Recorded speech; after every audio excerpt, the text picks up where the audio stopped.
Curso de Teologia. Capítulo 1. O que são missões? Um casal de missionários recém-chegado para trabalhar na Índia estavam à beira do rio Ganges, rio que corta quase todo o país indiano. O casal orava e observava atentamente as pessoas que ali faziam suas preces, que se banhavam nas águas sujas do rio, depositavam os cadáveres de seus entes queridos seguindo as leis do hinduísmo e a multidão de turistas que ali estava para fotografar e receber uma bênção especial do rio mais sagrado, misterioso e adorado da Ásia. De repente, uma cena estranha e bizarra lhes roubou a atenção.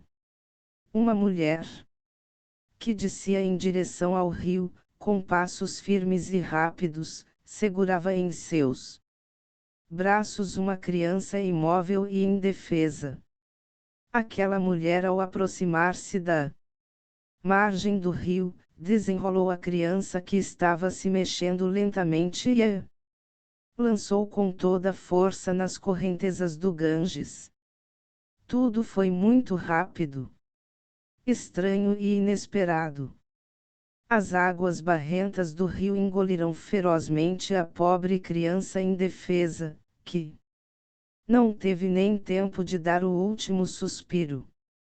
Como será a reação de alguém que está se afogando em águas fundas e escuras de um rio?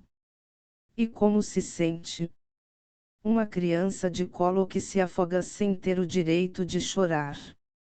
Após essa ação trágica e triste, a jovem mulher prostrou-se diante das águas e começou a fazer alguns rituais e súplicas. Coisas estranhas aos olhos de um cristão, que não está acostumado a ver tais práticas.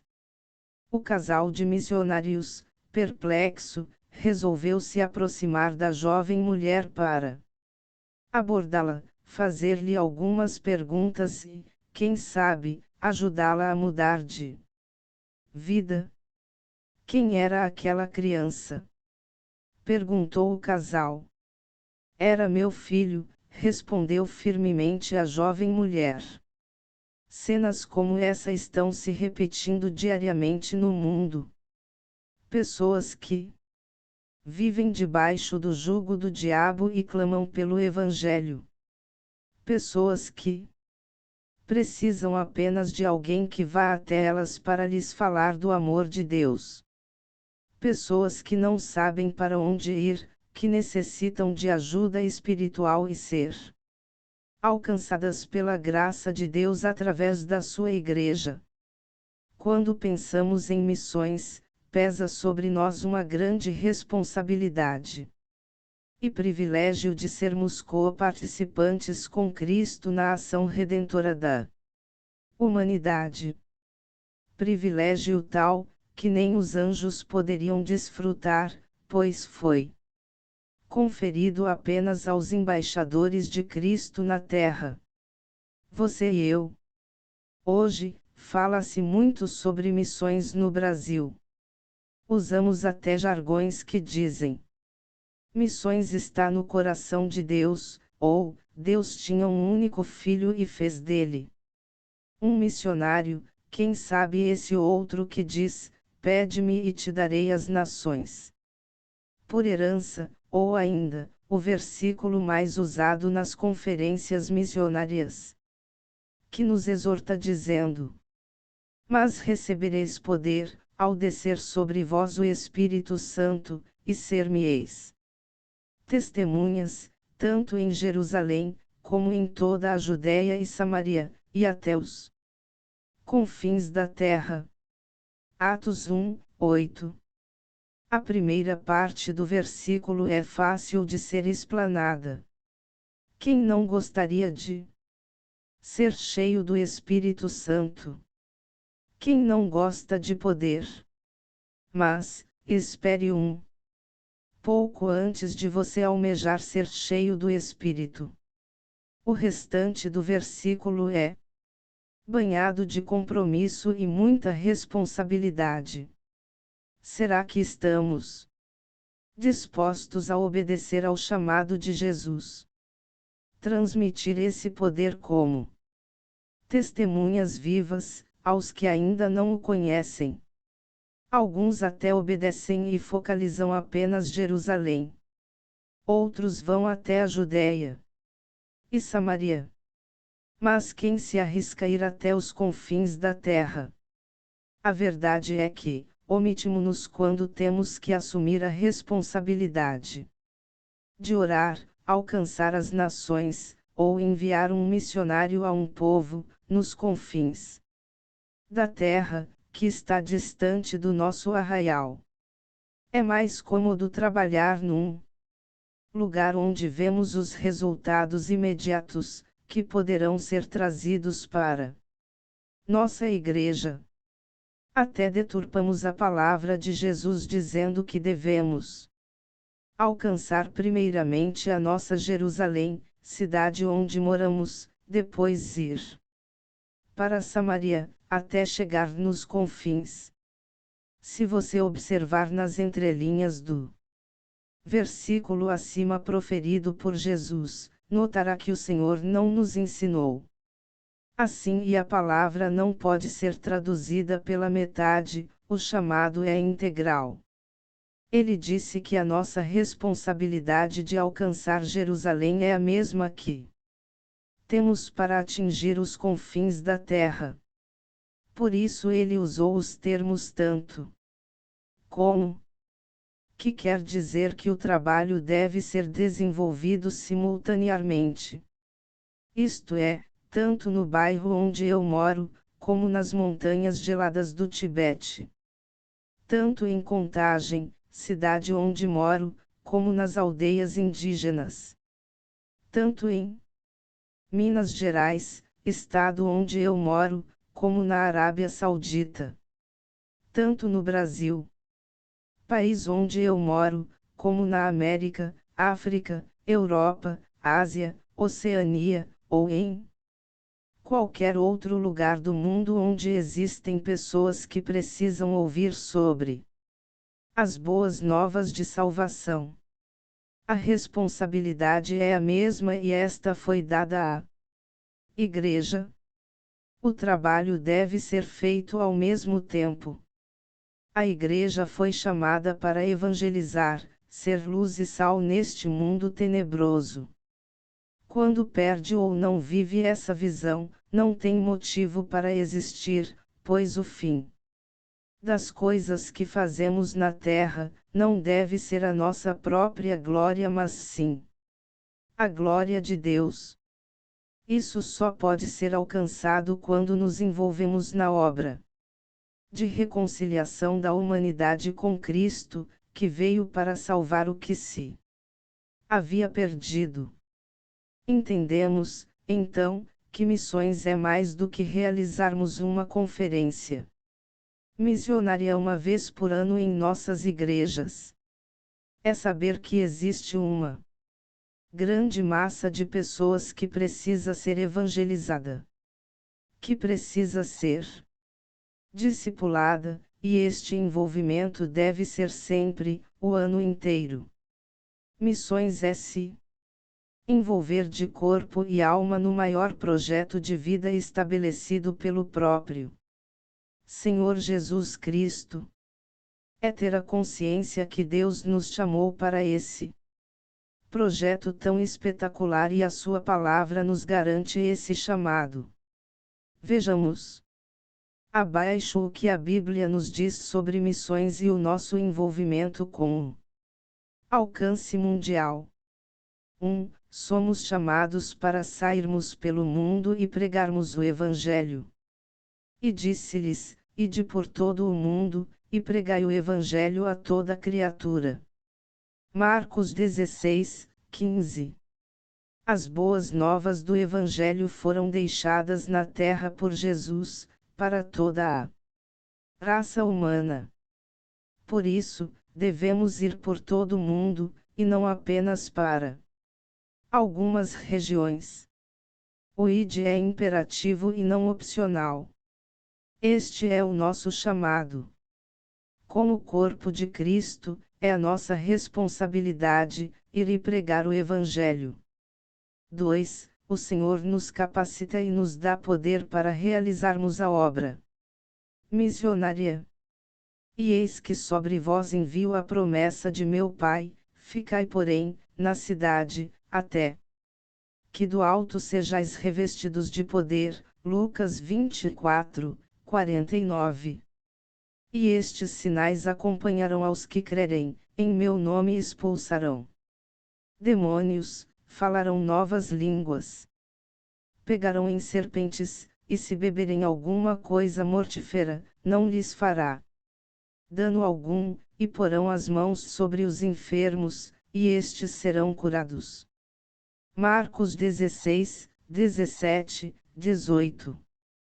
O Senhor nos chama, o Senhor nos capacita.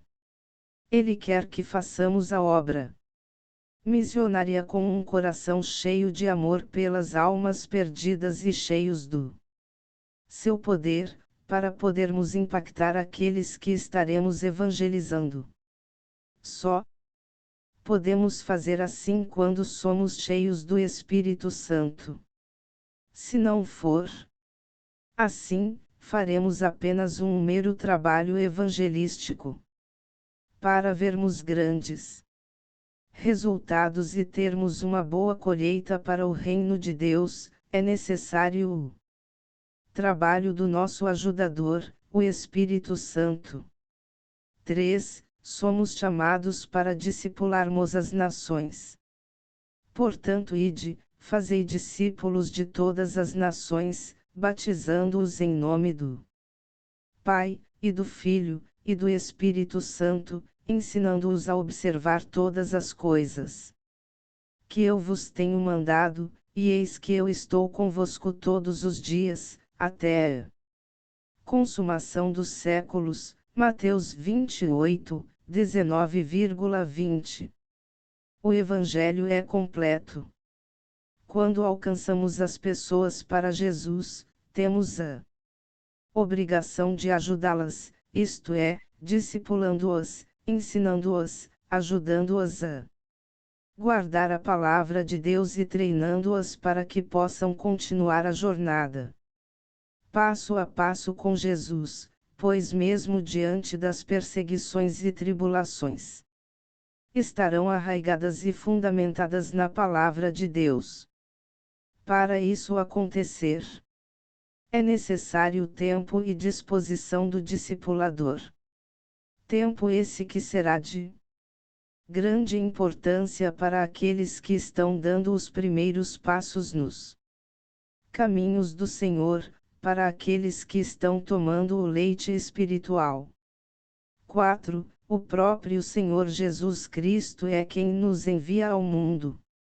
Disse-lhes, então, Jesus segunda vez: paz seja convosco, assim como o Pai me enviou, também eu vos envio a vós. João 20, 21.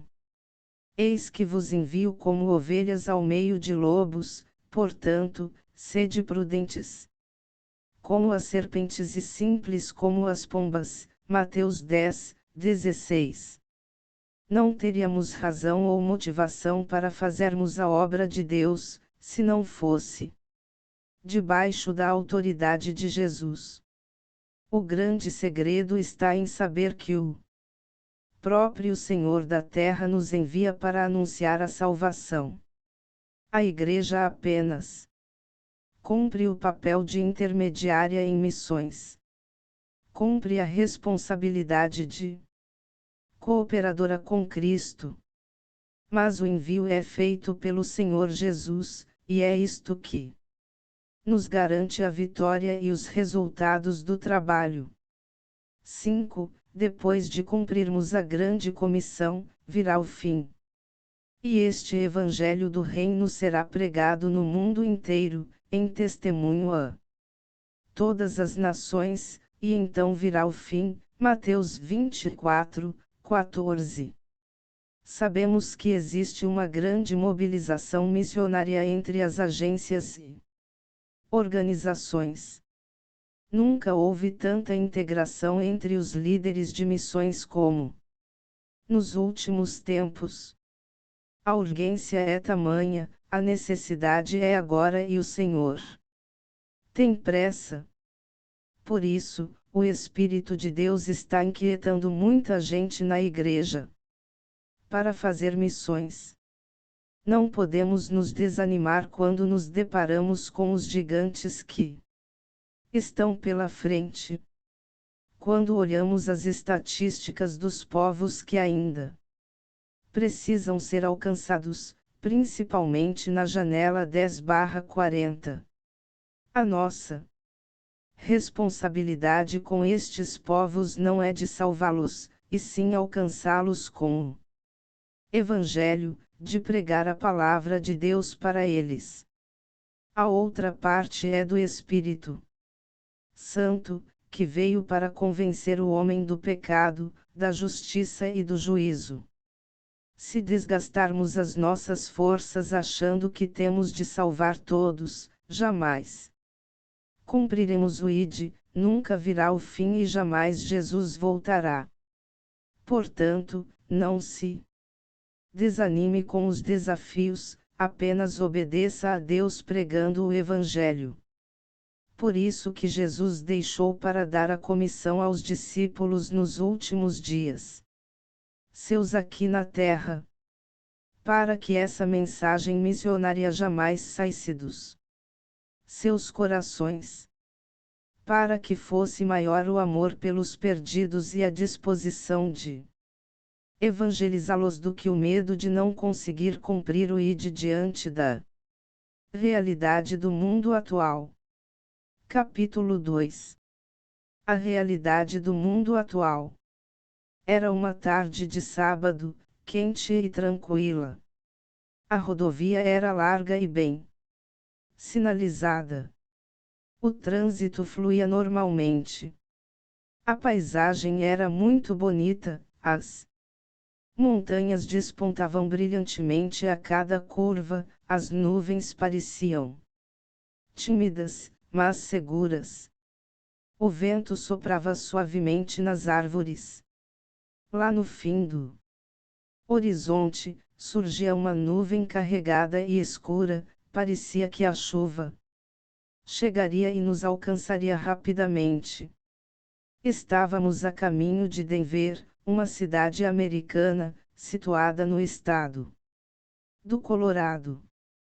Quem não se lembra das notícias que sacudiram o mundo em 1999? Quando alguns garotos, fortemente armados, invadiram uma escola em Denver e mataram vários colegas, que se encontravam nos corredores, salas e biblioteca da escola.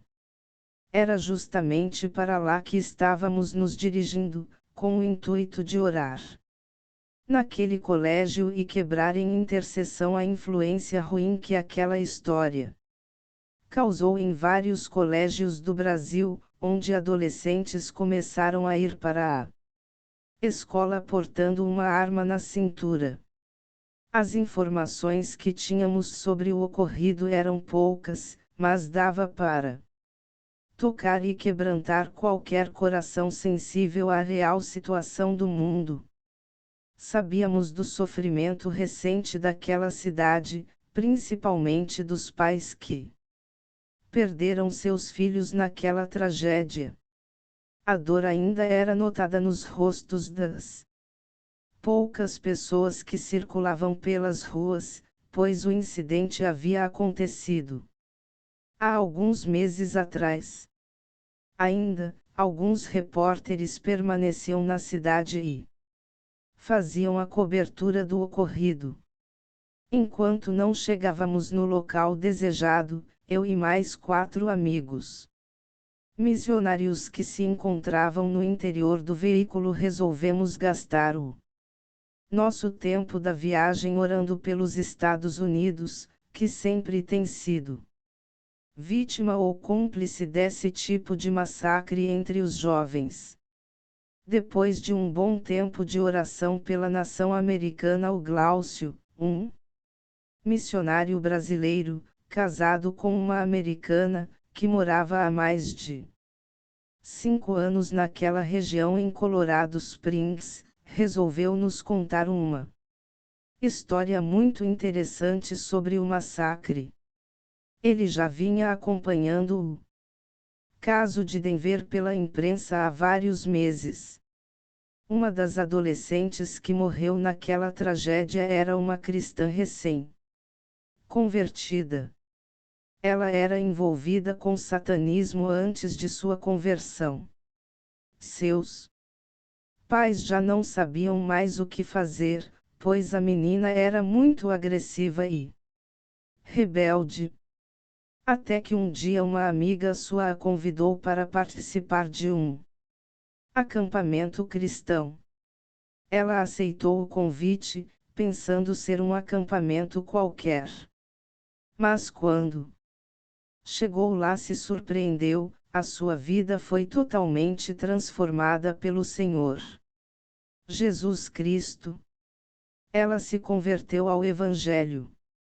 Até seus pais notaram a diferença em sua vida após o acampamento.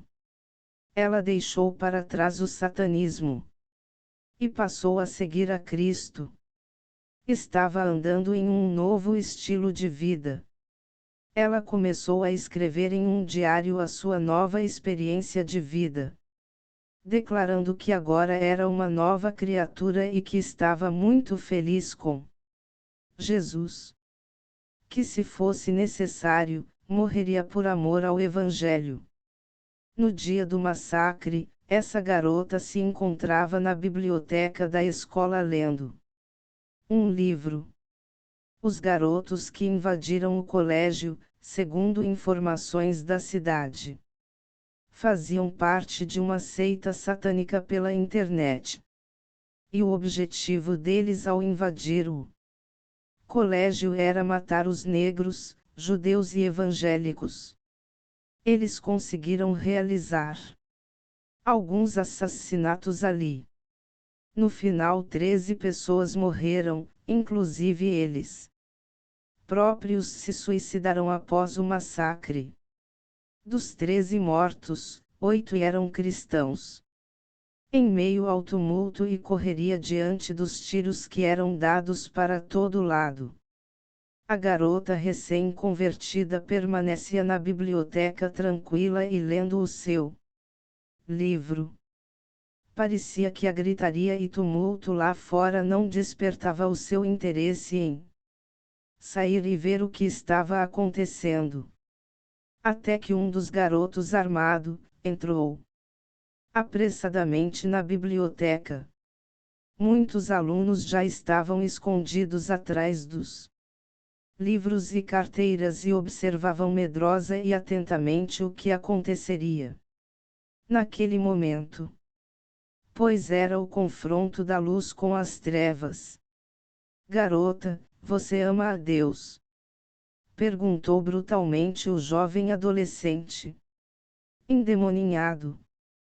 Sim, e acho que você deveria amá-lo também, respondeu firme e imediatamente a garota, sem tempo de se defender ou levantar-se e correr.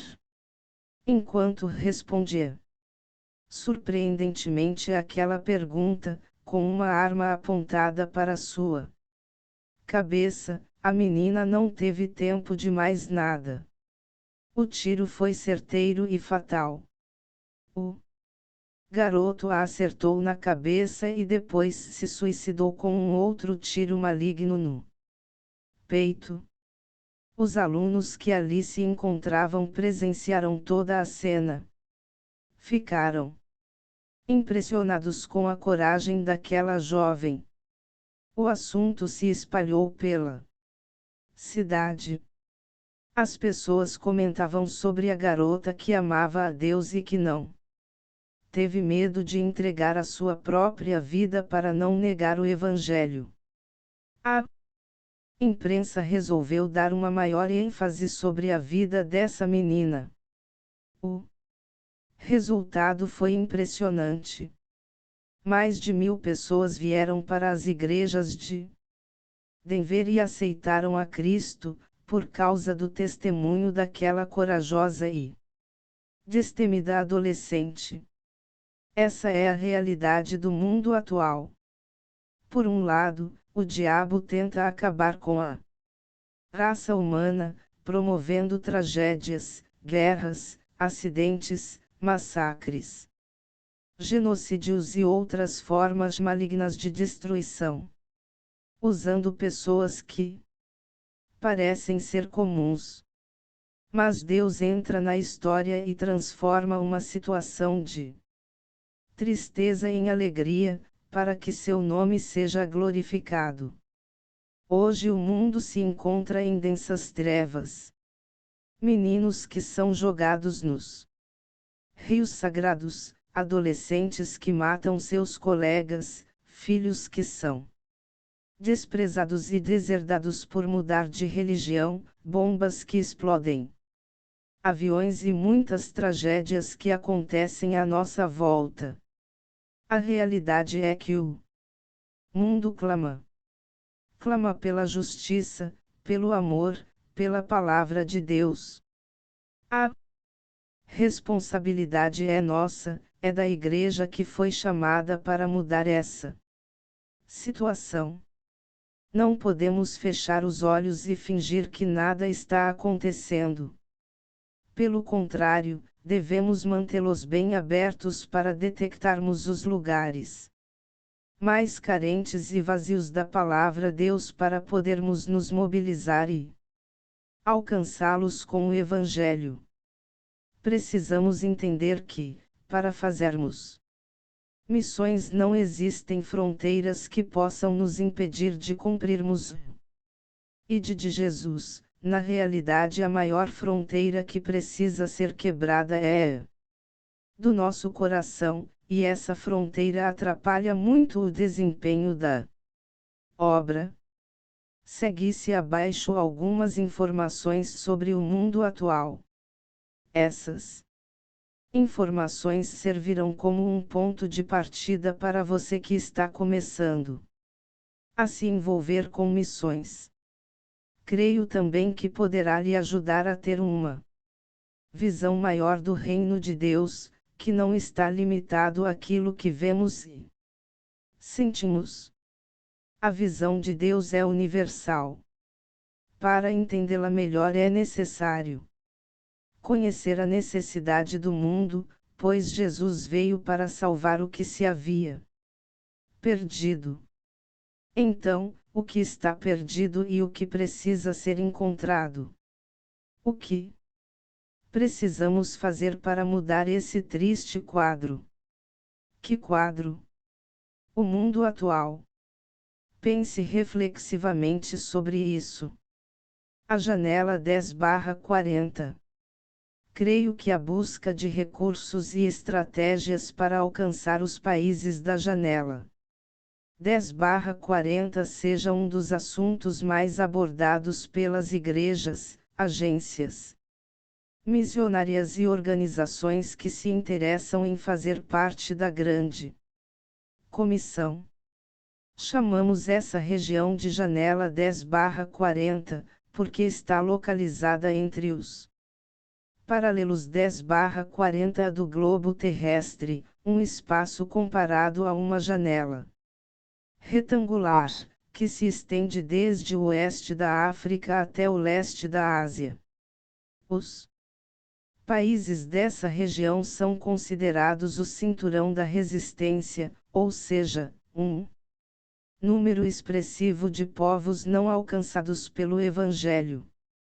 Ao todo são 62 países localizados na janela 10/40. O maior desafio missionário dos últimos tempos. Para você que está iniciando um departamento missionário em sua igreja, é necessário conhecer um pouco dessa realidade.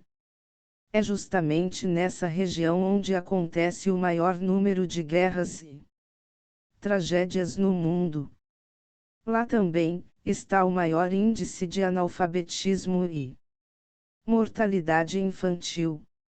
Ali está o berço do mundo, onde há 3 religiões que crescem muito: budismo, islamismo e hinduísmo. Por isso, estarei focalizando, no último capítulo deste livro, as necessidades dos países da janela 10/40, com algumas estatísticas recentes sobre o número de cristãos, índice de analfabetismo, mortalidade infantil, renda per capita e outras, a fim de que você possa conhecer um pouco da realidade do mundo atual e, através dessas informações, mobilizar sua igreja para orar mais detalhadamente por esses países. As 3 religiões da janela 10/40. Budismo, islamismo e hinduísmo são as 3 religiões que mais crescem nesses países. Religiões que anualmente têm matado milhares de pessoas e adeptos, por causa das facções existentes entre eles mesmos e da perseguição causada contra os cristãos residentes nessas áreas de risco. Ali, ter a liberdade de expressão e adorar ao Deus verdadeiro é quase uma blasfêmia contra as ideologias pregadas pelos líderes dessas religiões. Vejamos abaixo um pouco sobre os fundamentos dessas religiões. Budismo foi fundado na Índia, por volta do século VI a.C., por um pregador chamado Buda.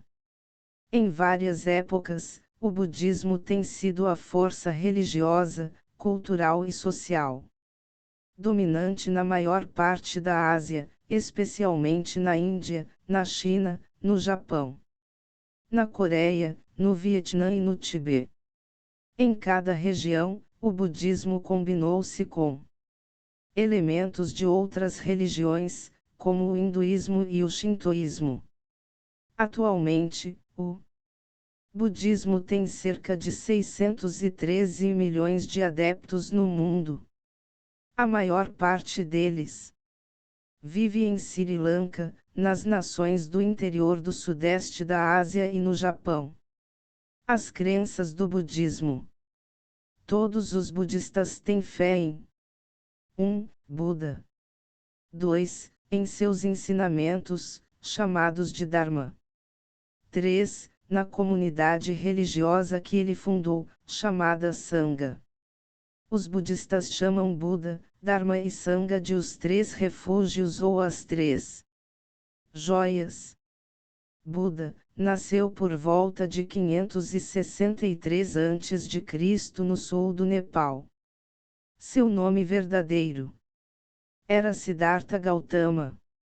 Era membro de uma rica e poderosa família real. Com cerca de 29 anos, Gautama convenceu-se de que a vida estava cheia de sofrimento e tristeza. Essa convicção o levou a abandonar a esposa e o filho recém-nascido, e procurar a iluminação religiosa como monge viajante. Depois de percorrer o nordeste da Índia por aproximadamente 6 anos, Gautama teve a iluminação. Ele acreditou ter descoberto a causa de a vida estar cheia de sofrimento e como o homem poderia escapar dessa existência infeliz. Após outras pessoas terem tomado conhecimento de sua descoberta, passaram a chamá-lo de Buda, que significa o iluminado. Islamismo. A palavra islamismo significa submissão a Deus, e muçulmano é aquele que segue as leis islâmicas.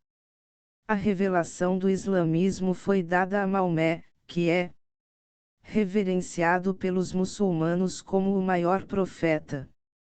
Maomé não é apenas um nome, mas um título, aquele que é adorado. A vida de Maomé. Maomé nasceu em 570 d.C., em Meca, uma cidade da Arábia. Seu pai morreu antes do seu nascimento. Era membro do clã Hashim e de uma poderosa tribo, Quraysh. A mãe de Maomé morreu quando ele tinha apenas 6 anos de idade. Maomé foi viver com o avô, que era guardião de Caaba. Tristemente, 2 anos depois, seu avô também morreu e desde a idade de 8 anos Maomé foi criado por seu tio, Abu Talib, que era um mercador nas rotas de camelos mercantes. Cresceu durante uma época de insegurança econômica e descontentamento com as diferenças entre os muito ricos e os pobres. A adoração a deuses pagãos era muito comum na Arábia.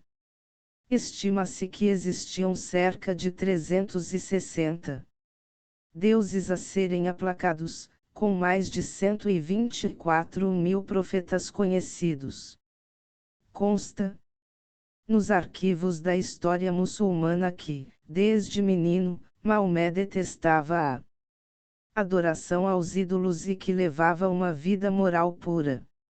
Maomé foi empregado por Khadija, uma rica viúva, para administrar a caravana mercante. Ficou conhecido como Al-Amin, o digno de confiança, e foi um proeminente membro da Associação Mercante de Meca. Aos 25 anos casou-se com Khadija, com quem teve 6 filhos, todos morreram, menos a filha caçula, Fátima. Maomé e Khadija ficaram casados 25 anos. Mais tarde, depois da morte de Khadija, Maomé aprovou a poligamia e casou-se com várias mulheres. Capítulo 3. Adote um povo e conheça os termos usados em missões. Com o intuito de estabelecer critérios, e evitar confusões linguísticas, seguem-se os principais termos e conceitos utilizados no plano Adote um povo.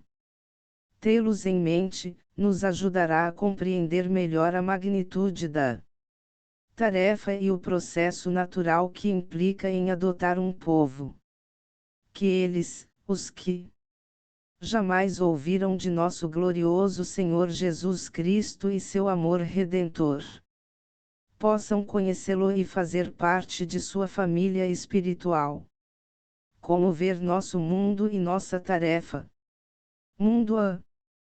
O esquema dos 3 mundos que alguns missiológicos usam, refere-se ao mundo não evangelizado, ou seja, toda a população que jamais ouviu falar de Jesus Cristo. Mundo B. No esquema acima citado, dos 3 mundos, faz referência ao mundo evangelizado mas não cristão. Mundo C. No mesmo esquema, significa o mundo cristão, ou seja, todos aqueles que se consideram cristãos, incluindo, obviamente, todos os nominais. Janela 10/40. É a região entre o Atlântico e o Pacífico, e entre os paralelos 10 e 40 de latitude norte, onde vive a maior população mundial com menos oportunidade de ouvir o Evangelho. Evangelismo e 0, e 1, e 2, e 3. Escala usada para medir a distância cultural que o missionário deve atravessar desde sua própria cultura para evangelizar e estabelecer igrejas. E 0, refere-se à tarefa de ganhar para Cristo os filhos de crentes. E 1, quando se evangeliza cristãos nominais. E 2, quando se evangeliza gente de uma cultura parecida mas não idêntica à do missionário. E 3, quando o missionário deve evangelizar gente de uma cultura diferente da sua. Os segmentos humanos. Segmentação é o processo de dividir a população do mundo em pequenos segmentos. É útil para desenvolver estratégias missionárias, de tal maneira que sejam mais facilmente selecionados para evangelizar. Alguns dos segmentos mais úteis são países, povos etnolinguísticos, grupos humanos, e cidades. País. As entidades geopolíticas, 225 das quais são membros da ONU, são identificadas por suas fronteiras estabelecidas e governos mundialmente conhecidos. Povo, grupo humano. Um grupo de indivíduos, sociologicamente falando, significativamente grande, que tem uma afinidade comum porque compartilham do mesmo idioma. Etnicidade, religião, residência, profissão, classe social, casta, situação, etc., ou uma combinação de alguns destes fatores. Metrópole. Cidade com uma população acima de 100.000 habitantes. Megacidade. Metrópole ou cidade com uma população acima de 1 milhão de habitantes. Tipos de povos. Povo etnolinguístico. É um grupo étnico ou racial, distinto de outros, que fala o mesmo idioma ou língua materna. Pode-se encontrar vivendo dentro de um só país ou distribuído por vários. Também conhecido como etnopovo. Megapovo. Um povo etnolinguístico com população acima de 1 milhão. Mini-povo. Tipo de povo etnolinguístico, só que menor. Muitas vezes um povo etnolinguístico grande, megapovo, contém vários mini-povos. Do ponto de vista evangelístico, trata-se do maior grupo dentro do qual o evangelho pode se espalhar através de um movimento de implantação de igrejas sem encontrar barreiras de entendimento ou aceitação. Também conhecido como povo Unimax. Povo socioeconômico. Um grupo humano cujos membros se sentem vinculados por algum tipo de afinidade ligada à classe econômica, profissão, bairro, hobby, orientação política ou religiosa. Alcançado um povo. Povo não alcançado. Um grupo humano, povo, dentro do qual não existe uma comunidade de crentes que dispõe de pessoas ou recursos suficientes para evangelizar o restante do próprio povo e, portanto, precisam de um esforço missionário de fora, principalmente transcultural. Povo fronteiriço. Este termo enfatiza a necessidade de que alguém atravesse certas barreiras culturais ou linguísticas que separam o povo dos demais, onde já existe uma igreja que pode alcançá-lo. Sinônimo de povo não alcançado. Povo oculto. Esta denominação salienta que o grupo, falando em termos práticos, está fora de vista e consideração, atenção, da Igreja de Jesus Cristo, mesmo que se encontre dentro de seu alcance geográfico. Sinônimo de povo não alcançado. Povo não penetrado. Esta expressão destaca a ideia da necessidade de um esforço missionário transcultural inicial, para depois continuar com o trabalho evangelístico normal do povo. Sinônimo de povo não alcançado. Movimento de povo. Trata-se de quando um determinado povo responde ao evangelho de forma tão positiva que produz uma conversão maciça. Movimento missionário.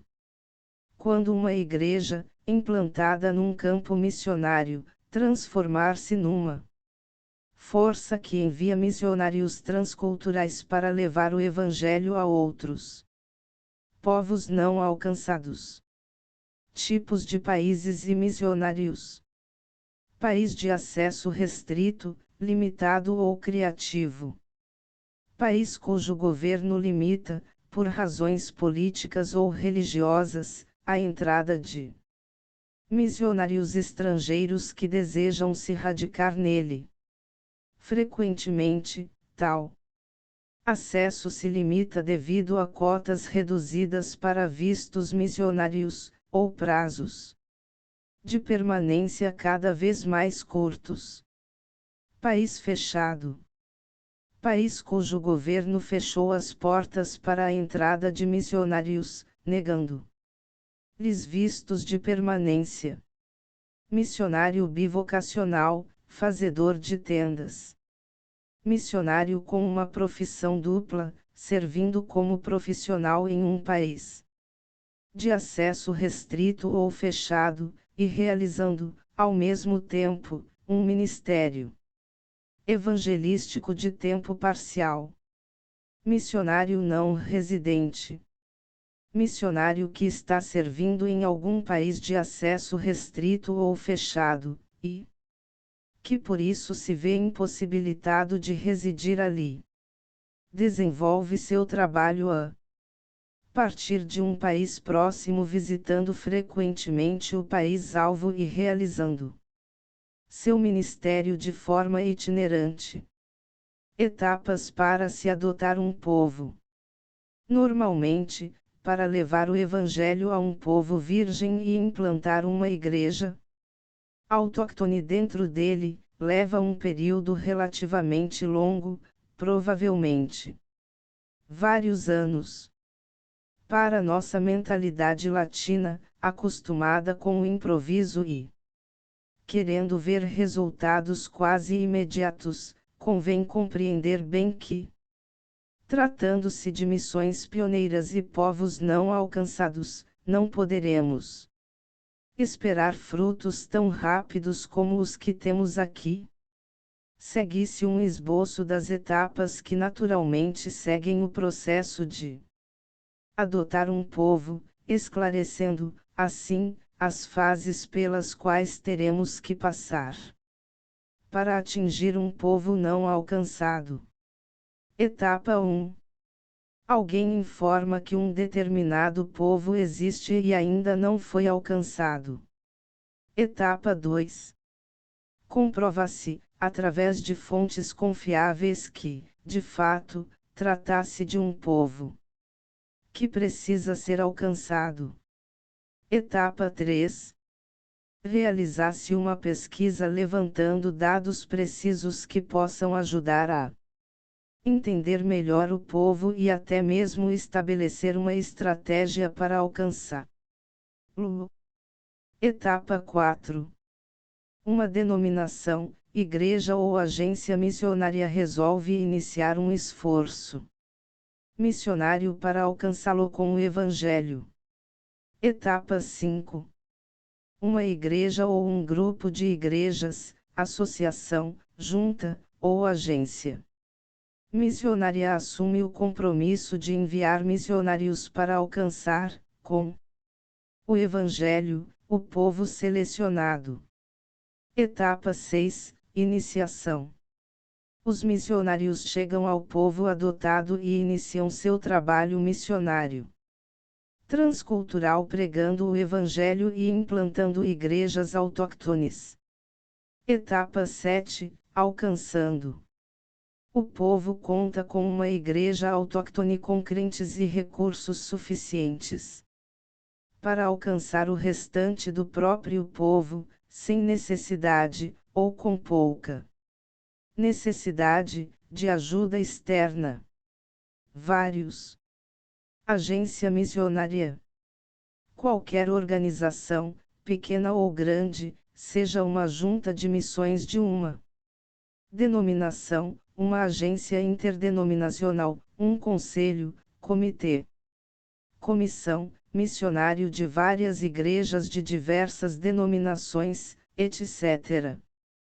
Que atua como treinador, facilitador ou enviador de missionários. Fontes: Comibão Internacional, julho de 1992, tradução, expansão e adaptação, Tedlimpic, CEPAL.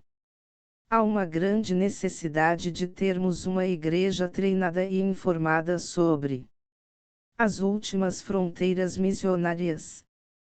Para isso, o departamento missionário tem a responsabilidade de se informar e informar a igreja sobre o que está acontecendo no mundo e quais são os desafios estabelecidos pelos pesquisadores de missões dos últimos tempos.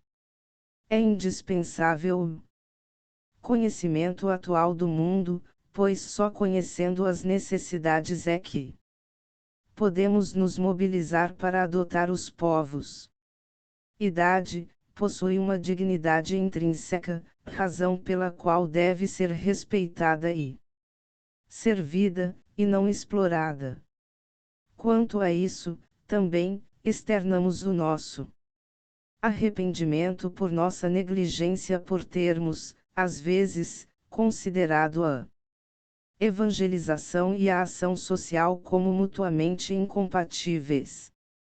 Embora a reconciliação do homem com o homem não signifique reconciliação deste com Deus, nem a ação social, evangelização, e nem a emancipação política. Salvação, contudo, afirmamos que a evangelização e o envolvimento sócio-político são ambos parcelas do nosso dever cristão. Ambos são expressões necessárias das nossas doutrinas acerca de Deus e do homem, do nosso amor para com o próximo e da nossa obediência a Jesus Cristo. A mensagem da salvação implica também em uma mensagem de juízo sobre toda a forma de alienação, opressão e discriminação, e não devemos ter medo de denunciar o mal e a injustiça onde quer que prevaleçam. Quando alguém recebe a Cristo, nasce de novo no seu reino e, consequentemente, deve buscar não somente manifestar como também divulgar a sua justiça em meio a um mundo ímpio. A salvação que afirmamos usufruir deve produzir em nós uma transformação total, em termos de nossas responsabilidades pessoais e sociais. A fé sem obras é morta. At 17.2631, GN 18.25, IS 1.17, SL 45.7, GN 1.26,27, TG 3.9, LV 19.18, LC 6.27,35, TG 2.14-26, JO 3.3-5, MT 5.20, 6.33, 2CO 3.18, TG 2.20. Sexta, a Igreja e a evangelização. Afirmamos que Cristo envia os seus redimidos ao mundo, assim como o Pai o enviou, e isso requer uma penetração de igual modo profunda e sacrificial. É necessário que larguemos os nossos guetos eclesiásticos e que impregnemos a sociedade não cristã. O serviço de evangelização abnegada figura como tarefa mais urgente da Igreja. A evangelização mundial requer que a Igreja toda leve a todo mundo o Evangelho integral.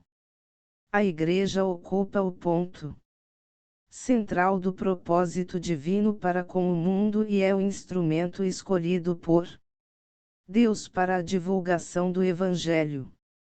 Todavia, uma Igreja que prega a cruz deve também levar as marcas da cruz.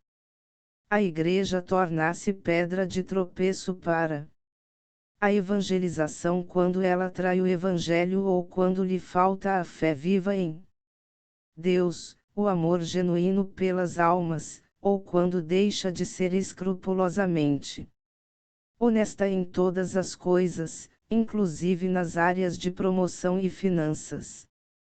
A Igreja é a comunidade do povo de Deus e não uma mera instituição. Ela não deve ser identificada com nenhuma cultura em particular, nem com qualquer sistema social ou político, e nem com ideologias humanas. JO 17.18, 20.21, MT 28.19-20, AT 1.8, 20.27, EF 1.910, 3 de setembro de 2011, GL 6.1417, 2 CO. 6.34, 2 TM 2.1921, FP 1.27. Sétima, a cooperação na evangelização. Afirmamos que o propósito de Deus é que haja, na Igreja, unidade visível de pensamento quanto à verdade. A evangelização também nos convoca à unidade, posto que a união de forças robustece o nosso testemunho, assim. Com a desunião solapa o Evangelho da reconciliação. Reconhecemos, porém, que a união puramente oriunda de organização pode se apresentar de várias formas, sem, contudo, necessariamente contribuir para a intensificação da evangelização. Todavia, nós é que compartilhamos da mesma fé bíblica. Devemos estar estreitamente unidos pelos laços da comunhão fraternal, da obra e do testemunho.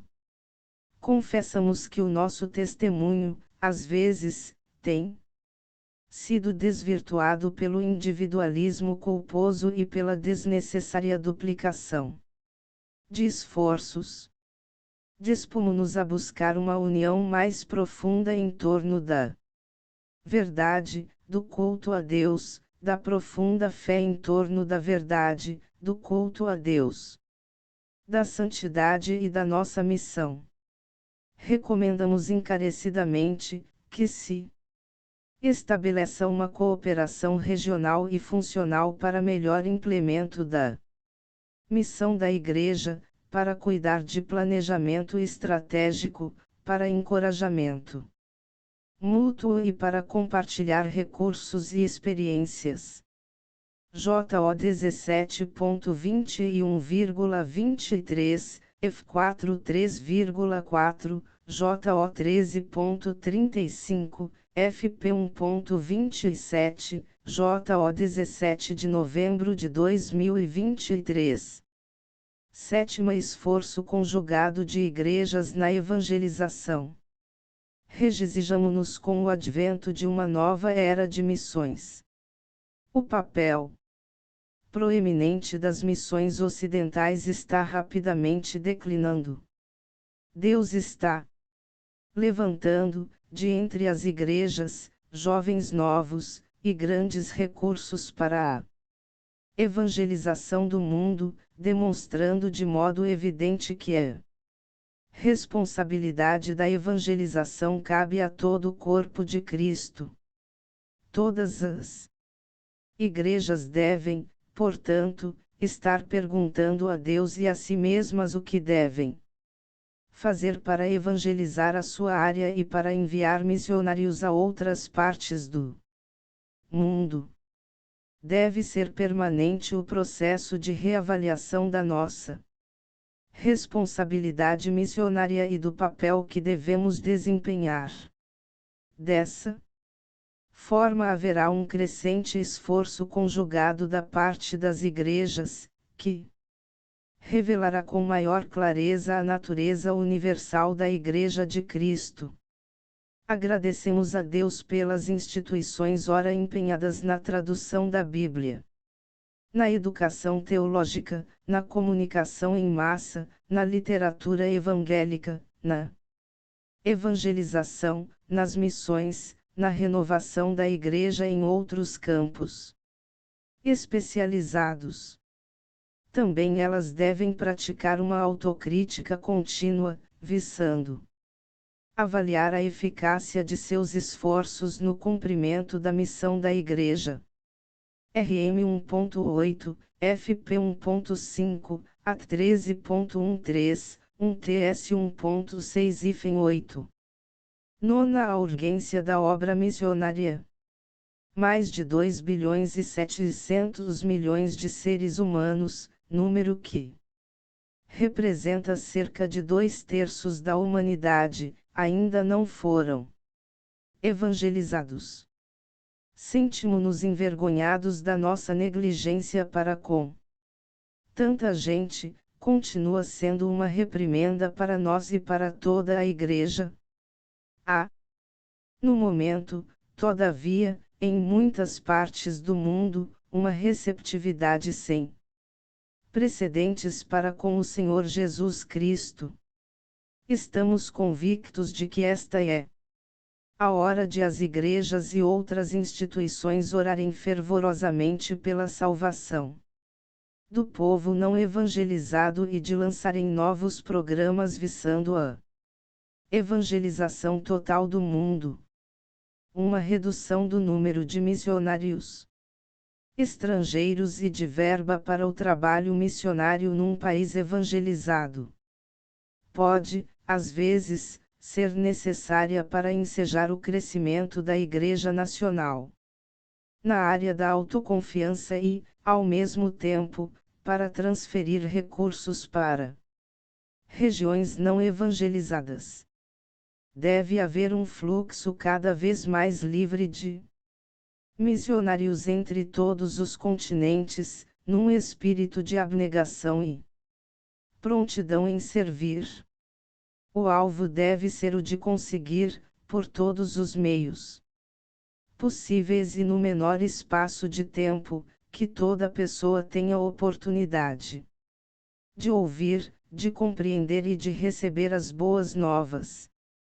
Não podemos esperar alcançar esta meta sem sacrifício. Todos nós sentimos repugnância ante a pobreza de milhões de seres humanos e ficamos perturbados ao saber das injustiças que a provocam. Nós, que vivemos em condições de abastança, aceitamos como obrigação a observância de um viver simples, a fim de contribuirmos mais generosamente tanto para a assistência social como para a evangelização. JO 9.4, MT 935-38, RM 9.13, UNCO 9.19-23, MC 16.15, IS 58.77, TG 1.27, 2.1. 9, MT 25.3146, AT 2.44,45, 4.34,35. X. A evangelização e a cultura. O desenvolvimento de estratégias para a evangelização mundial requer metodologia nova e criativa. Com a bênção de Deus, o resultado será o surgimento de igrejas profundamente enraizadas em Cristo e estreitamente relacionadas à cultura local. A cultura deve sempre ser julgada e provada pelas Escrituras. Uma vez que o homem é criatura de Deus, parte de sua cultura é rica em beleza e bondade. Pelo fato de o homem ter caído, toda a sua cultura, usos e costumes, está marcada pelo pecado e, parte dela, é de inspiração demoníaca. O Evangelho não pressupõe a superioridade de uma cultura sobre outra, mas avalia todas elas segundo o seu próprio critério de verdade e justiça, e insiste na aceitação de valores morais absolutos, qualquer que seja a cultura em questão.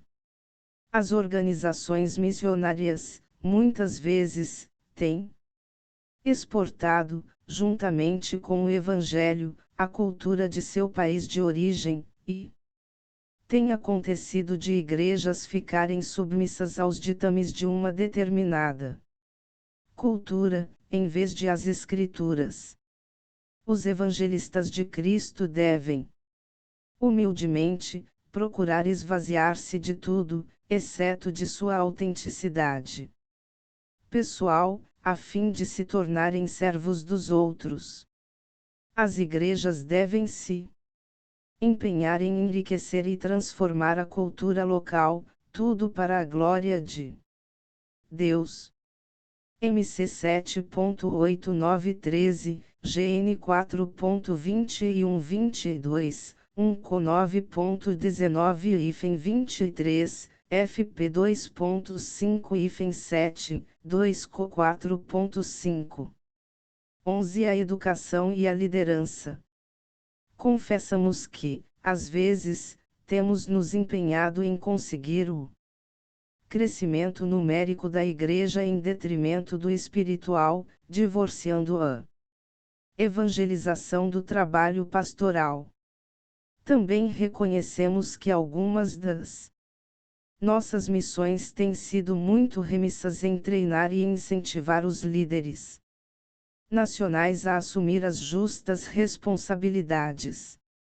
Todavia, apoiamos integralmente os princípios que regem a formação de uma igreja de fato nacional e ardentemente desejamos que toda a igreja tenha líderes nacionais que revelem estilo cristão de liderança, não em termos de domínio, mas, sim, de serviço. Reconhecemos a grande necessidade de melhorar a educação teológica, especialmente em se tratando de líderes de igrejas. Em toda a nação e em toda a cultura, a necessidade de um eficiente programa de ensino e treinamento, para pastores e leigos, em doutrina, discipulado, evangelismo, trabalho pastoral e serviço. Esse treinamento não deve depender de uma metodologia estereotipada, esta deve ser desenvolvida por iniciativa local, e segundo as normas que a Bíblia apresenta. CL 1.27,28, AT 14.23, TT 1.59, MC 10.42,45, F 4.1112. 12. O conflito espiritual. Cremos que estamos envolvidos em guerra constante contra os principados e potestades do mal, que buscam destruir a Igreja e malograr sua tarefa de evangelização mundial. Reconhecemos a necessidade de nos revestirmos da armadura de Deus e entrar nessa batalha com as armas da verdade e da oração. Percebemos a atividade do nosso inimigo, não somente nas falsas ideologias fora da Igreja, mas também dentro dela, na existência de falsos evangelhos que torcem as Escrituras e colocam o homem na posição de Deus.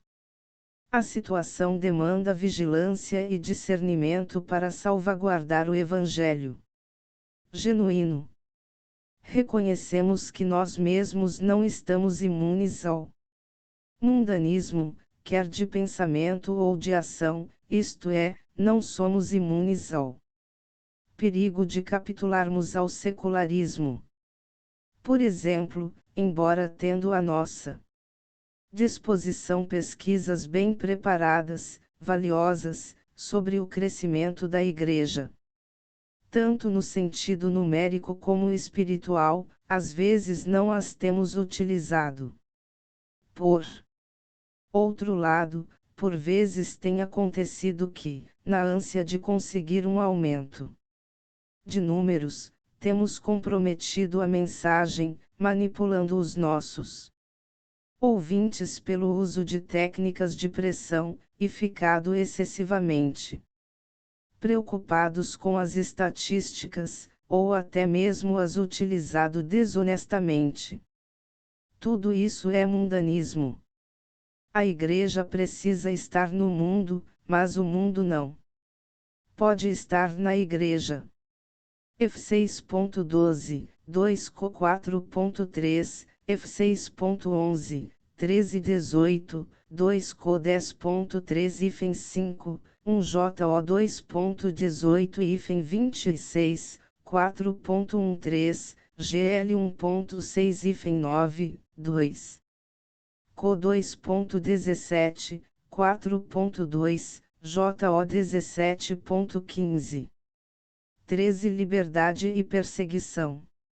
É a obrigação estabelecida por Deus que todo governo assegure condições de paz, justiça e liberdade para que a Igreja possa obedecer a Deus, servir ao Senhor Jesus Cristo e pregar o Evangelho sem impedimentos. Por conseguinte, oramos pelos líderes das nações e apoiamos a eles que garantam a liberdade de pensamento e consciência, e liberdade de praticar e propagar o cristianismo de acordo com a vontade de Deus, conforme consta também da Declaração Universal de Direitos Humanos. Também externamos nosso profundo cuidado por nossos irmãos que sofrem por causa do testemunho do Senhor Jesus. Prometemos orar e trabalhar pela libertação deles. Ao mesmo tempo, recusamo-nos a ser intimidados por sua situação. Deus nos ajudando, nós também procuraremos nos opor a toda injustiça e permanecer fiéis ao Evangelho, seja qual for o preço a pagar. Não nos esquecemos de que Jesus nos advertiu de que a perseguição é inevitável. 1 TM 1.14, AT 4.19, 5.29, CL 3.24, HB 13.1, LC 4.18, GL 5.11, 6.12, MT 5 de outubro de 2012. JO 15.18-21. 14 O poder do Espírito Santo. Cremos no poder do Espírito Santo.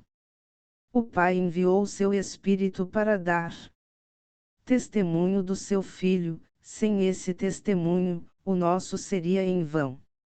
A convicção de pecado, a fé em Cristo, o novo nascimento e o crescimento, tudo é obra sua. Além disso, o Espírito Santo tem profundo interesse missionário. Consequentemente, a evangelização deve surgir espontaneamente de uma igreja quando ela está cheia do Espírito Santo. A evangelização mundial só ele renunciou grandes privilégios para fazer missões na terra.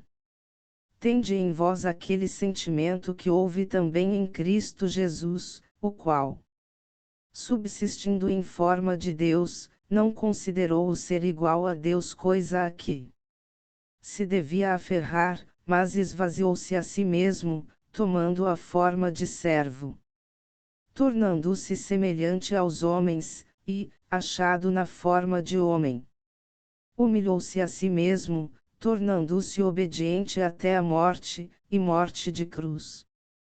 Pelo que também Deus o exaltou soberanamente, e lhe deu o nome que é sobre todo nome, para que ao nome de Jesus se dobre todo o joelho dos que estão nos céus, e na terra, e debaixo da terra, e toda língua confesse que Jesus Cristo é Senhor, para a glória de Deus Pai. Filipenses 2, 5, 11. O Espírito Santo é o maior cooperador em missões. O Espírito foi enviado para guiar a Igreja. Quando vier, porém, o Espírito da verdade, ele vos guiará a toda a verdade, porque não falará por si mesmo, mas dirá o que tiver ouvido, e vos anunciará as coisas vindouras. João 16, 13. O Espírito veio para dar vida à Igreja. E, se o Espírito daquele que dos mortos ressuscitou a Jesus habita em vós, aquele que dos mortos ressuscitou a Cristo Jesus há de vivificar também os vossos corpos mortais, pelo seu Espírito que em vós habita. Romanos 8, 11. O Espírito nos enche de poder e ousadia para fazermos a obra. Então Pedro, cheio do Espírito Santo, lhes disse: autoridades do povo e vós, anciãos. Atos 4, 8. O Espírito nos impulsiona para realizarmos a obra missionária.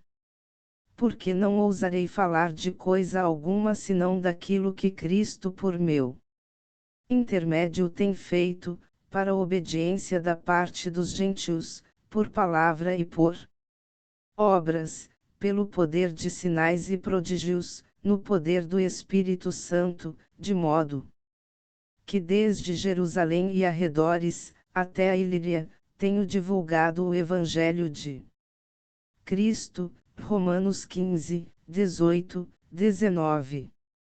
A primeira igreja e o seu compromisso com missões. A expansão da igreja primitiva a partir de Jerusalém segue o roteiro determinado por Jesus e orientado pelo Espírito Santo, chegando ao restante da Judéia, a Samaria e aos confins da terra. O surgimento da igreja em Jerusalém foi debaixo de uma visão missionária. Ao cumprir-se o dia de Pentecostes, estavam todos reunidos no mesmo lugar. Atos 1, 1.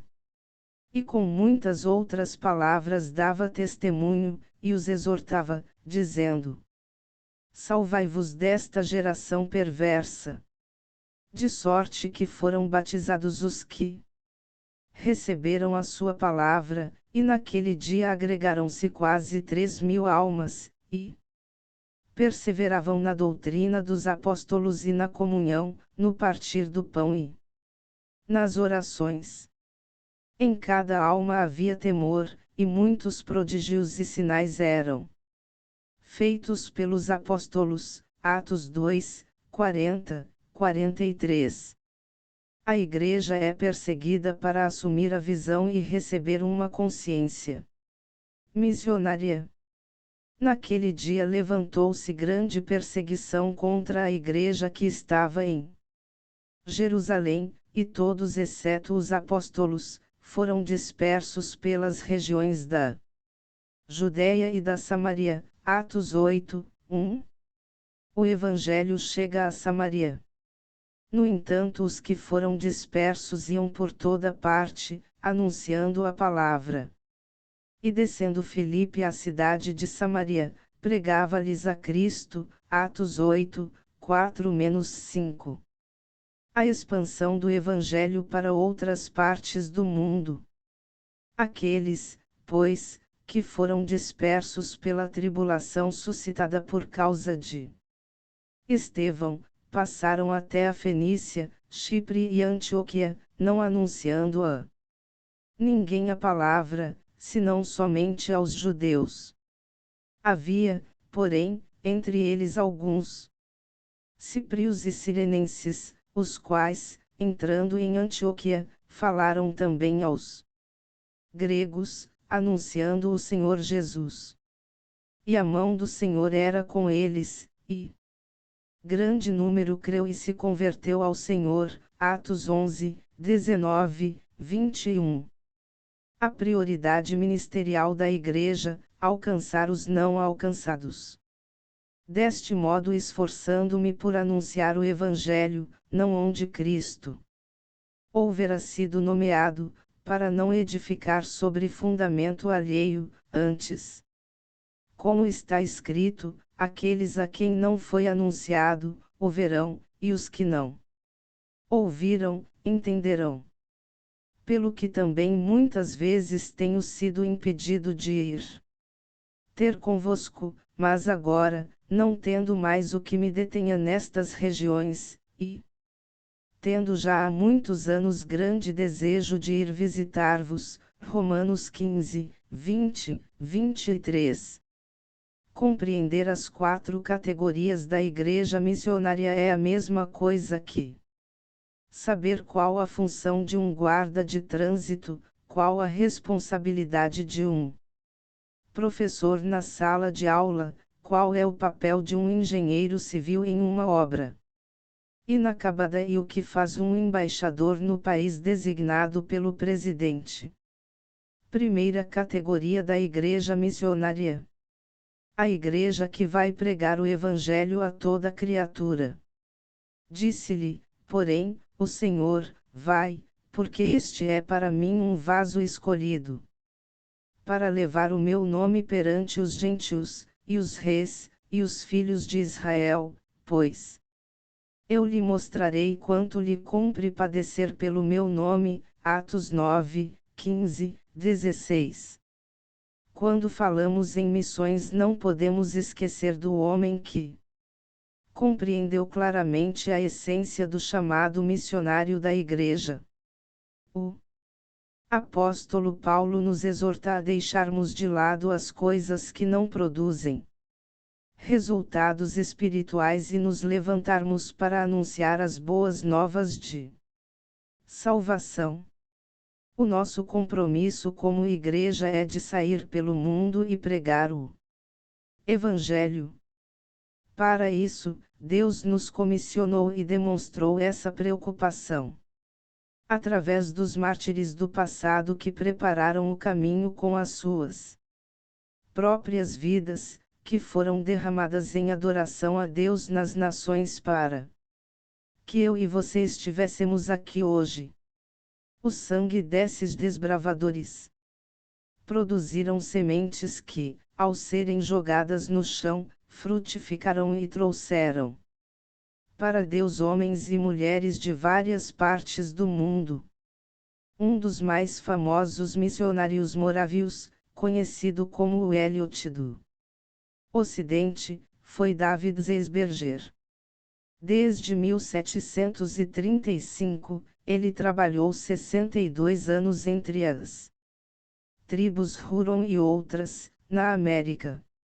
Numa determinada ocasião, depois de ter pregado sobre Isaías 64, 2.8, mas agora, ó Senhor, Tu és o nosso Pai, nós somos o barro, e Tu és o nosso oleiro, e todos nós obras das Tuas mãos. Era manhã de domingo, em agosto de 1781. A igreja e suas dependências foram invadidas por bandos de salteadores indígenas e nos incêndios que se seguiram, Zeisberger perdeu todos os seus manuscritos das traduções das Escrituras, hinos e anotações extensas sobre as línguas dos índios. Mas, Zeisberger abaixou a cabeça em mansa submissão diante da providência soberana de Deus e reiniciou seu trabalho que levaria anos novamente. Que exemplo de dedicação para com a obra missionária! Deus nos chama para assumirmos como igreja esse tipo de compromisso com o reino. Ir para fazer diferença, mesmo que esta seja notada pelas pessoas anos, ou quem sabe, décadas depois da nossa morte. Segue-se abaixo algumas perguntas que poderão despertar em você posições que precisam ser tomadas sobre missões. A partir de agora, qual a nossa realidade hoje? Que tipo de igreja somos? O que vamos apresentar ao Senhor no final de tudo? Qual tem sido a nossa responsabilidade para com os perdidos? Que tipo de evangelho temos vivido? Onde está o nosso coração? Qual a nossa responsabilidade para com aqueles que estão no campo? Alcançando os perdidos. A segunda categoria da igreja missionária. A igreja que envia os missionários ao campo. Como, pois, invocarão aquele em quem não crerão? E como crerão naquele de quem não ouviram falar? E como ouvirão, se não há quem pregue? E como pregarão, se não forem enviados? Assim como está escrito: quão formosos os pés dos que anunciam a paz, dos que anunciam coisas boas. Romanos 10, 14, 15. Ora, na igreja em Antioquia havia profetas e mestres, a saber, Barnabé, Simeão, chamado Níger, Lúcio de Cirene, Manaém, Colasso de Herodes, Tetrarca, e Saulo. Enquanto eles ministravam perante o Senhor e jejuavam, disse o Espírito Santo: separai-me a Barnabé e a Saulo para a obra a que os tenho chamado. Então, depois que jejuaram, oraram e lhes impuseram as mãos, os despediram. Atos 13, 1, 3. Para que as pessoas sejam alcançadas pelo Evangelho é necessário que missionários sejam enviados e, para que missionários sejam enviados, é necessário que a liderança e a igreja tenham consciência desse compromisso do envio. Dr. Russell Shedd, ao ministrar no Congresso Brasileiro de Missões em Caxambu, em MG no ano de 1993, durante uma palestra sua, afirmou o seguinte: na explanação dos versículos acima, o Espírito Santo comunicou sua vontade aos líderes, que em seguida passaram o recado para a igreja.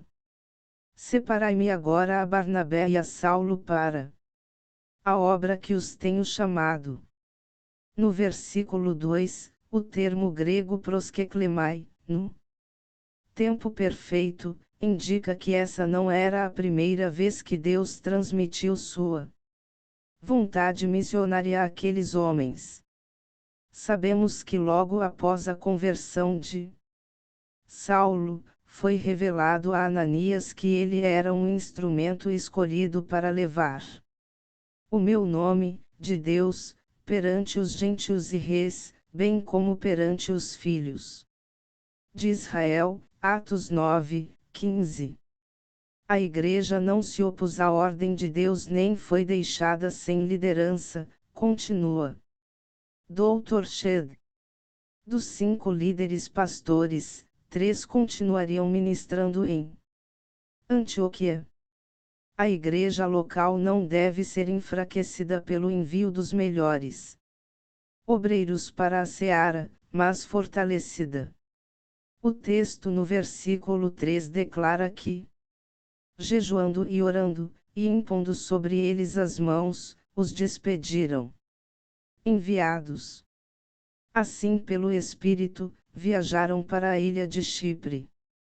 Aparentemente, Barnabé, o primeiro líder da equipe, decidiu que Chipre, terra ainda não alcançada por missionários, seria o local mais indicado. A terceira categoria da igreja missionária. A igreja que ora pelos obreiros que estão no campo. Pedro, pois, estava guardado na prisão, mas a igreja orava com insistência a Deus por ele. Atos 12, 5. Em meio à perseguição, a ação de Deus na terra para livrar o seu povo do mal é maior do que, durante o tempo de bonança e tranquilidade, pois quando vêm as perseguições, sentimos a necessidade de orar mais.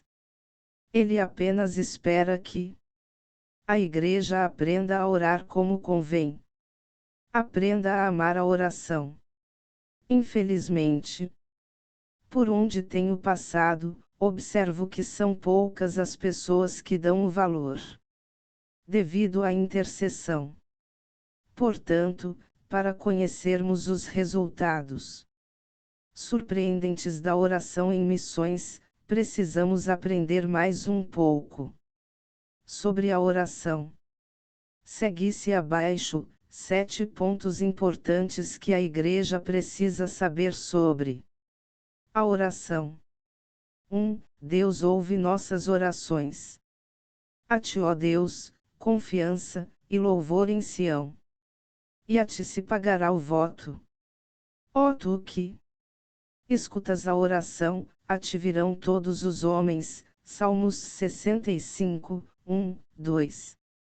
Deus ouve a oração, mas não quer dizer que responde toda a oração que não temos condições, estamos em construção, quem sabe no próximo ano estaremos enviando uma oferta missionária para o ministério de vocês. Quantos missionários já ouviram essas frases? Quantas promessas como essas nunca foram cumpridas? Dinheiro não é problema que possa impedir a igreja de fazer missões, pois o dono do ouro e da prata é o seu Senhor. O problema é como tem sido canalizado esses recursos. Um dia, um pastor amigo meu me afirmou que a junta de missões da convenção de sua igreja arrecadava milhares de reais por mês para o sustento dos missionários, só que esse dinheiro nunca chegava até o campo, pois era gasto na administração da junta e em outras coisas que não têm nada a ver com missões. Segundo alguns missiólogos, a igreja arrecada ao redor do mundo em torno de 2,5 trilhões de dólares. Se apenas 1% dessa arrecadação fosse enviada para o campo, poderia sustentar 100.000 novos missionários. Faça a matemática e pense um pouco comigo, não seria mais fácil a manutenção dos obreiros? A visão integral da igreja no reino de Deus deve ser debatida mais em nossas conferências missionárias, para que mais pessoas sejam despertadas a se envolverem com o apoio financeiro dos obreiros. Bem afirmou Davi ao retornar da batalha, as partes das riquezas, despojos, que seriam divididas entre o povo, deveriam ser iguais para todos. Tanto para os que foram para a batalha, missionários, para os que ficaram na beira do rio guardando as bagagens, intercessores, quanto para os que permaneceram na cidade, mantenedores. Todos receberiam partes iguais, veri Samuel 30, 22, 25. Assim também fará o Senhor na hora de entregar o galardão à igreja. O importante é que todos tenham participado do trabalho. Capítulo 6. Começando do ponto zero para implantar um departamento missionário na igreja. Visão, amor pelos perdidos e disposição. Para iniciar um departamento missionário numa igreja, é necessário, primeiramente, que aquelas pessoas interessadas em fazê-lo se prontifiquem a compreender a vontade de Deus em relação ao assunto. Para isso, precisam ter a visão certa, a visão de Deus. Então podemos fazer algumas perguntas para entendermos melhor sobre essa necessidade. As perguntas lhe ajudarão a saber em que posição missionária você se encontra e quais são as áreas que precisam melhorar em sua vida. Responda friamente e faça uma análise do ponto mais fraco em sua vida que você acha que precisa mudar. O que você sente no coração quando ouve alguém falar sobre as necessidades do mundo? Ideias novas e diferentes surgem em sua mente quando alguém lhe fala sobre missões. Você ora constantemente pelos missionários que estão no campo. Você tem influenciado outros para se envolverem com missões. Quando alguém compartilha contigo a respeito do seu chamado, você o incentiva a continuar. Você já mobilizou pessoas alguma vez a enviar uma oferta missionária para missões? Você gosta de participar de conferências, congressos, acampamentos que abordam o tema missões? Você envia periodicamente oferta para algum missionário no campo? Deu para sentir que as perguntas acima apontam uma ligação inquebrável das 3 áreas necessárias na vida da igreja, para alguém iniciar um departamento missionário. Essas áreas são, na verdade, a essência do compromisso missionário que todo cristão deve ter no seu dia a dia. Elas são: visão mais amor pelos perdidos mais disposição igual missões. Visão, olhar para o mundo sob a perspectiva bíblica. Saber que Jesus morreu por todos os homens. Conhecer as necessidades do homem e ter a verdadeira consciência sobre as responsabilidades conferidas a você para mudar tal situação. Amor pelos perdidos, uma paixão desenfreada por aqueles que se perdem no mundo.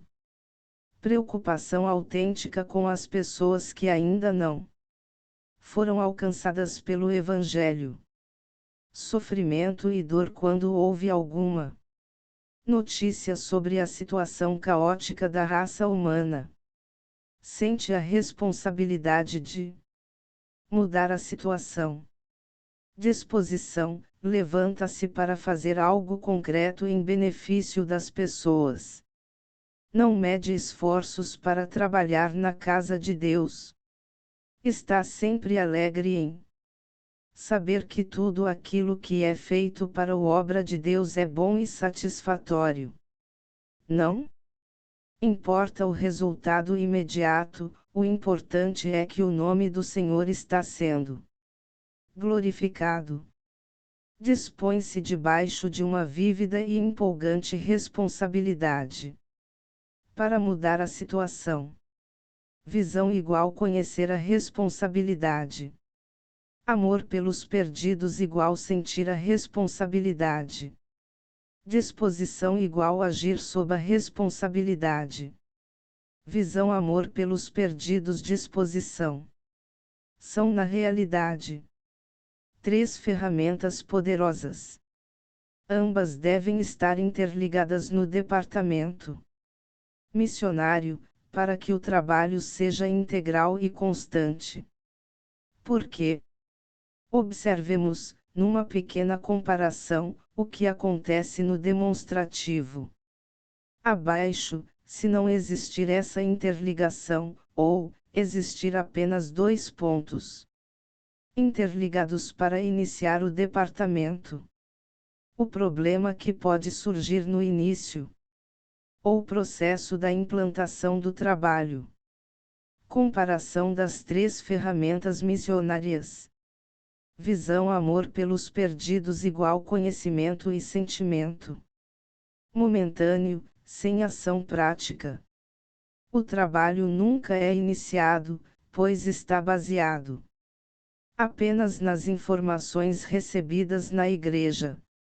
Nunca é feito algo mais concreto para começar a trabalhar no departamento. Fica limitado apenas na teoria e sentimento das coisas.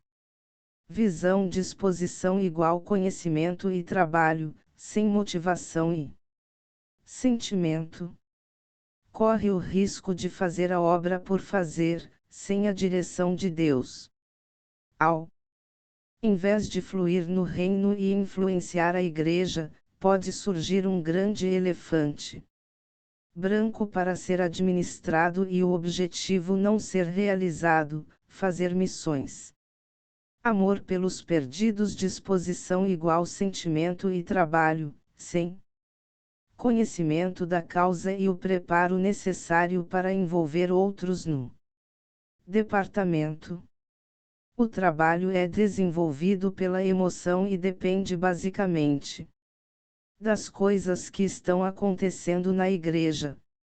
Inicia o trabalho com boa motivação, mas não vai muito longe, porque não tem base bíblica e a primeira tempestade à frente é motivo para desistir e parar tudo. Os pequenos começos. Nunca devemos desprezar os pequenos começos, assim a palavra de Deus nos exorta. Se queremos iniciar o departamento, precisamos saber que as coisas não vão acontecer rapidamente na igreja. É necessário paciência e perseverança. Mas isso não é motivo para não começarmos. O mais importante é iniciarmos o departamento com o que temos em mãos: visão, amor pelos perdidos e disposição. Saiba que, no começo do departamento, tudo será difícil, até a igreja entender sobre a importância de fazer missões, até se tornar como uma coisa normal no meio da igreja. Será como um leque que vai se abrindo gradativamente até chegar no seu ponto desejado. Quando começamos o departamento no ponto zero, com nada em mãos, é gratificante, porque veremos os resultados surgirem passo a passo, a cada dia.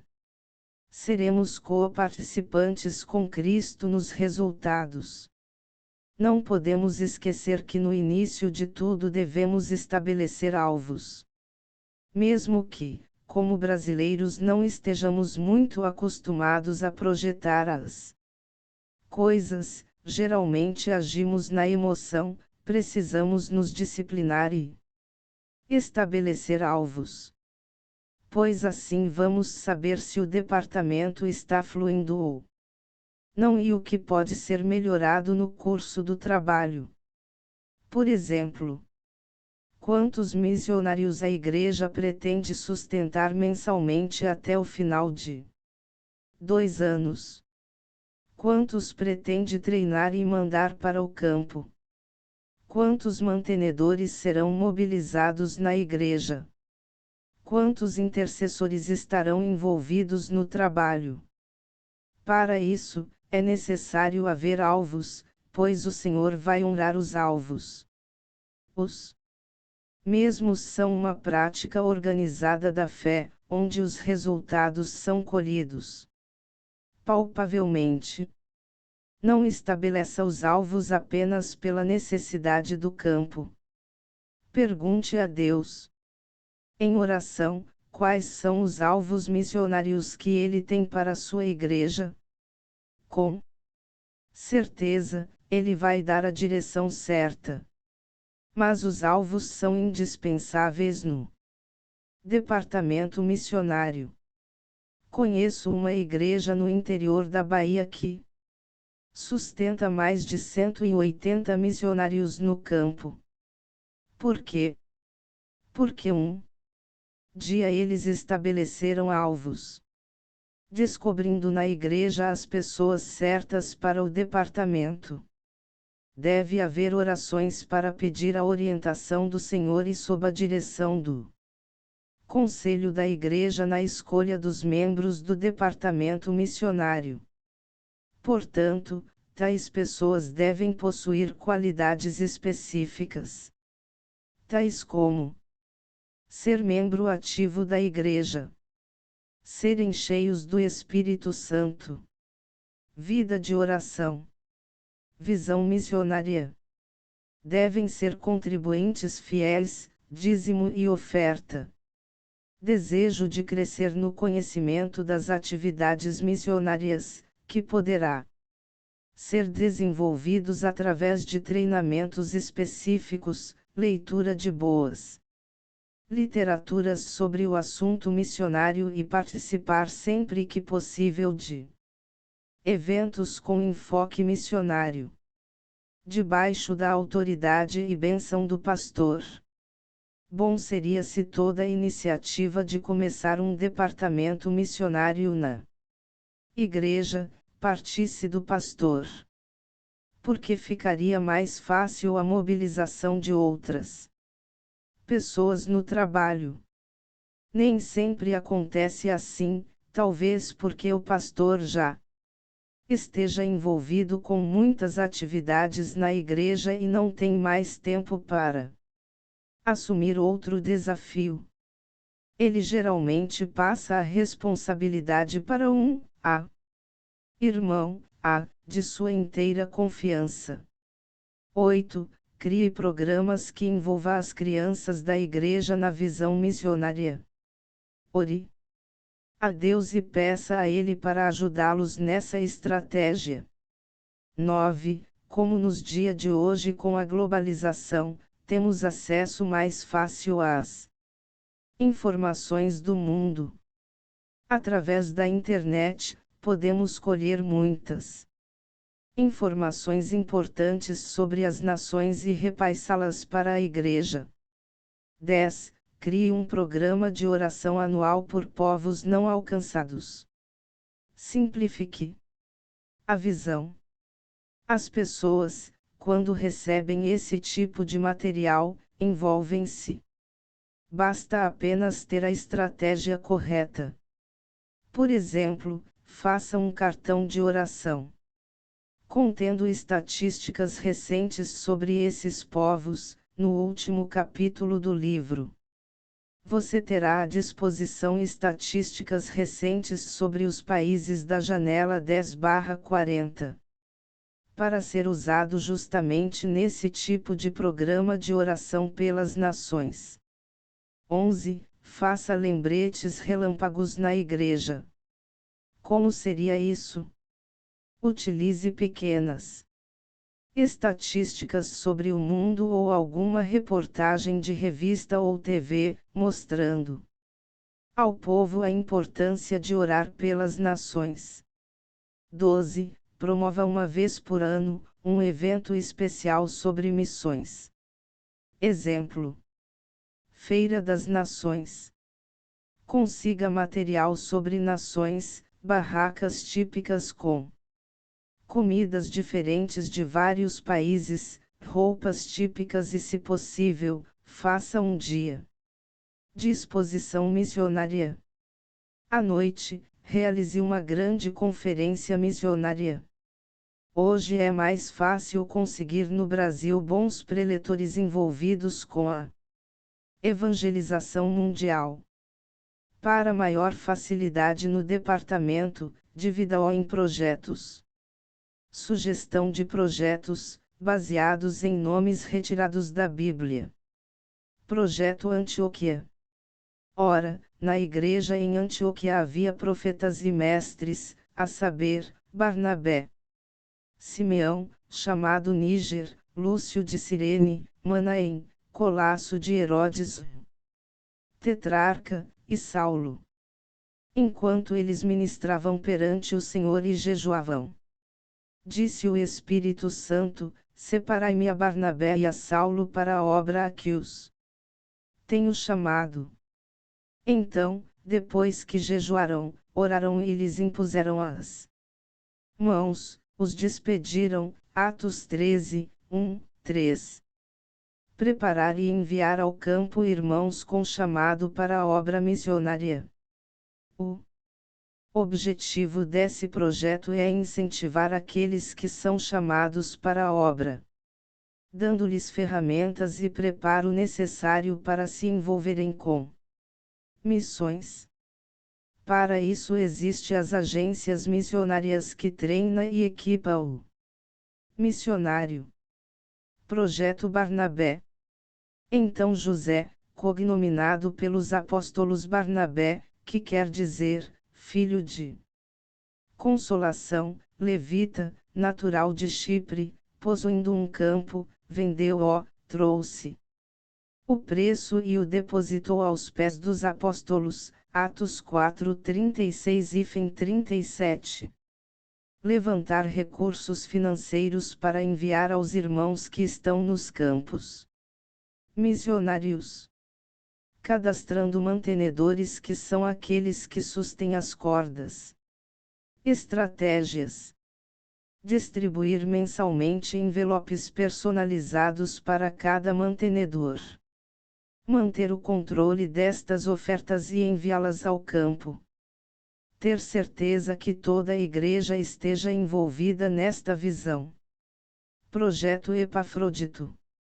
Julguei, contudo, necessário enviar-vos Epafrodito, meu irmão, e cooperador, e companheiro nas lutas, e vosso enviado para me socorrer nas minhas necessidades. Filipenses 2:25.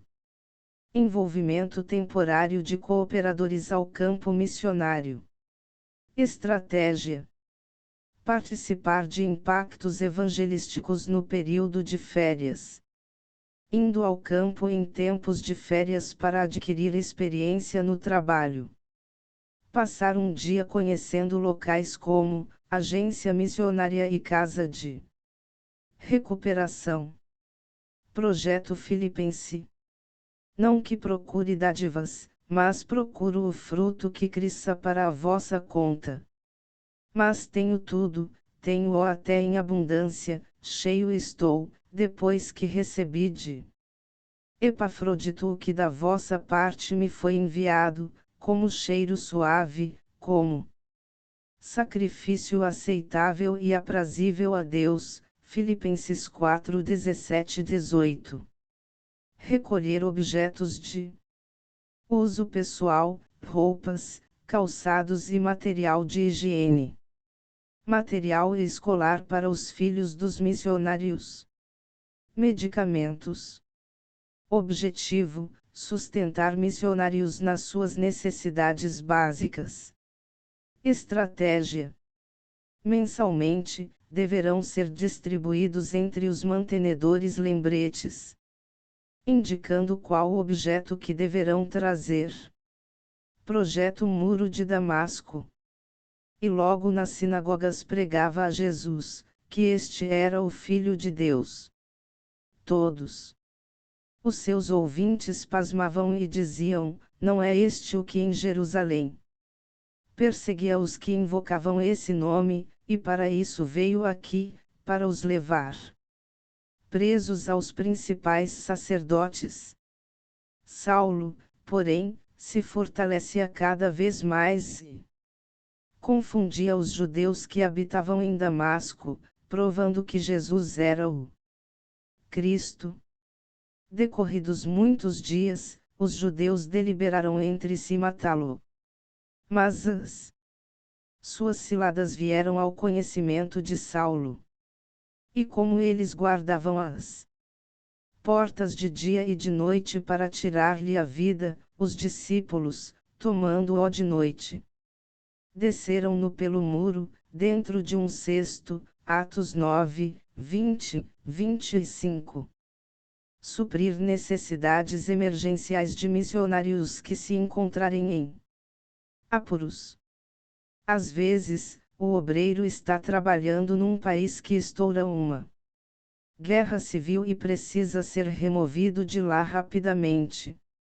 Estratégia: ter um fundo de reserva através da realização de cantina, jantares típicos, bazares, chá missionário, etc. Projeto Paulo. Começamos outra vez a recomendar-nos a nós mesmos. Ou, porventura, necessitamos, como alguns, de cartas de recomendação para vós, ou de vós. Vós sois a nossa carta, escrita em nossos corações, conhecida e lida por todos. Os homens, sendo manifestos como carta de Cristo, ministrada por nós, e escrita, não com tinta, mas com o Espírito do Deus vivo, não em tábuas de pedra, mas em tábuas de carne do coração, 2 Coríntios 3, 1, 3. Divulgar o movimento de missões na Igreja através das notícias recebidas dos missionários que estão nos campos. Enviar ao campo palavras de encorajamento através de correspondências. Estratégia: distribuir endereços dos missionários para todos os membros da Igreja. Projeto Troade. E tendo chegado diante da Mísia, tentavam ir para Bitínia, mas o Espírito de Jesus não lhe permitiu. Então, passando pela Mísia, desceram a Troade. De noite apareceu a Paulo esta visão: estava ali em pé um homem da Macedônia, que lhe rogava: passa a Macedônia e ajuda-nos. Atos 16, 7, 9. Despertar, motivar e manter na Igreja um movimento de oração pró-missões. Estratégia: se possível, ter uma reunião de oração semanal. Organizar reuniões de oração. 1. Pelo Brasil. 2. Por sua cidade. 3. Ter uma sala própria para a realização das reuniões com fotos, mapas, objetos típicos de nações. 4. Ler notícias dos campos incluindo os pedidos de oração dos missionários. Conclusão: saiba que fazer missões é possível. Basta apenas ter a disposição necessária para desenvolver aquilo que Deus tem direcionado, através de Sua palavra. Quando nos levantamos para impactar o mundo através de nossa obediência a Deus, conseguimos atingir o alvo oportuno de levar as pessoas ao Evangelho de Cristo. Isso é fazer missões. Espero que esse livro sirva para você como um manual prático de missões. Que as ideias expostas aqui permitam-lhe fazer o que a Bíblia diz: ide por todo mundo e pregai o Evangelho a toda criatura. Missões é possível porque Jesus morreu na cruz para nos possibilitar. Jesus enviou seu Santo Espírito para nos possibilitar. O Espírito Santo trabalha como ajudador e nos possibilita